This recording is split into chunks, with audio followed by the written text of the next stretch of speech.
निवडणूक बारामतीत सध्या सुरू आहे. मतदान सुद्धा काही दिवसात होईल. पण यामध्ये शरद पवारांची नेमकी काय भूमिका राहते हा प्रश्न संपूर्ण महाराष्ट्राला पडला होता आणि त्यावरचा पडदा स्वतः शरद पवारांनी बाजूला केलाय.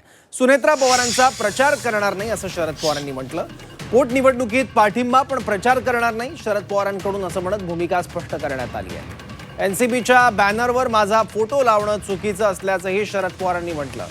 उपमुख्यमंत्री सुनेत्रा पवार यांनी आज बारामती विधानसभा पोटनिवडणुकीसाठी आपला उमेदवारी अर्ज दाखल केला.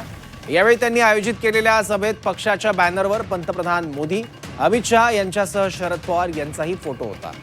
याबाबत शरद पवार यांना विचारलं असता त्यांच्या पक्षाच्या बॅनरवर एनडीएच्या नेत्यांचे फोटो असण्यात काही अडचण नाही, कारण ते एनडीएमध्ये आहेत.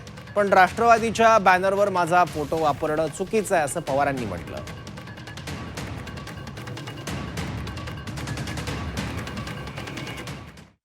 नाही आणि वेळेवर उभा केला नाही. आमच्या मर्यादेचे कसं काय करायचं. तर मागची निवडणूक जी झाली त्या सुफिया विरुद्ध ह्या सुनेचा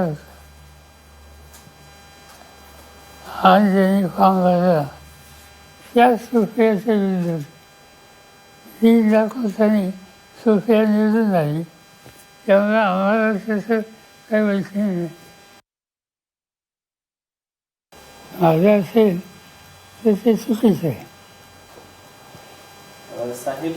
आणि आम्ही त्याला या निवडणुकीत आम्ही काही विरोध केले नाही. आम्ही कॅन्डिडेटच उभा केला नाही आणि त्यामुळे आम्हाला लोकांची फक्त दिली नसते तर योग्य दिसतात.